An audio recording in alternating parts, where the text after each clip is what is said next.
warahmatullahi wabarakatuh. Hello, welcome back to my English channel with me, Miss Renia Aprianti. I am an English teacher of SMA Negeri 5 Bagan Sinembah. Today we are going to continue our lesson. It is still about procedure text. Please look at this picture. Are you familiar with this picture? Yes? What is it?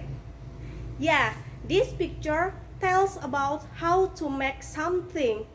So, what we call this text, we can call it as recipe. In general, we can say that procedure text is a text that explains how to do something in sequence of action. So, what is the difference between manual and recipe? Manual is a text that explains how to operate or use something, whereas procedure text, especially recipe, is a text that explain how to make food or beverage. Nah, jadi perbedaan antara prosedur teks manual dengan resep, yaitu kalau manual itu merupakan sebuah teks yang menceritakan atau menjelaskan bagaimana cara menggunakan atau mengoperasikan sesuatu. Sedangkan kalau recipe itu merupakan sebuah teks yang digunakan untuk menjelaskan bagaimana untuk membuat makanan atau membuat minuman. So, we can conclude that recipe is a part of procedure text, and it is a list of ingredients and a set of instructions that tell you how to cook or make something. Look at some differences between manual and recipe. In general, the social function of procedure text is to inform the reader about how to do something in sequence of steps, but actually each type of procedure text has its own functions as below.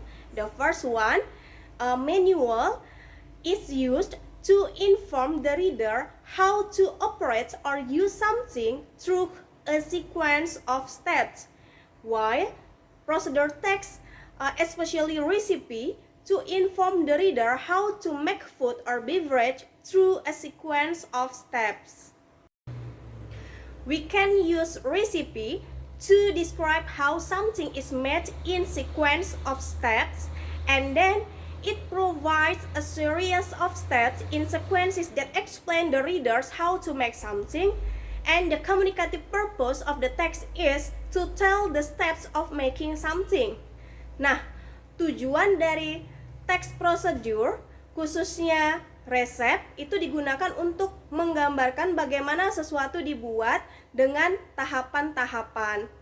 Tujuan komunikatifnya adalah untuk menjelaskan atau menceritakan step-step dalam membuat sesuatu, bisa itu makanan ataupun minuman. Here's the example of recipe with picture. The title is Eggy Bread Fingers.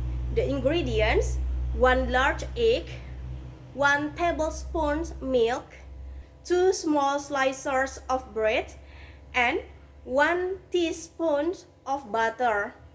How to make it? There are some steps to make eggy bread fingers. The first one, break the egg into a shallow dish and the milk and whisk together.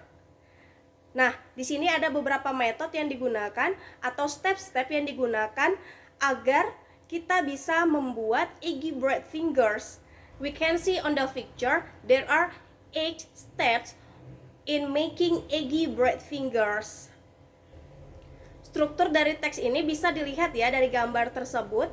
Ada judul. Nah, di judul itu biasanya kita bisa menganalisa tujuan dari teks. Nah, setelah judul ada ingredients atau bahan-bahan yang diperlukan, kemudian ada method or steps-nya. Nah, antara recipe dengan manual itu tidak jauh berbeda ya. Do you understand so far? I hope all of you have understood about today's material. I think that's all for today. Thank you for watching. Wassalamualaikum warahmatullahi wabarakatuh. Bye bye. Have a nice day.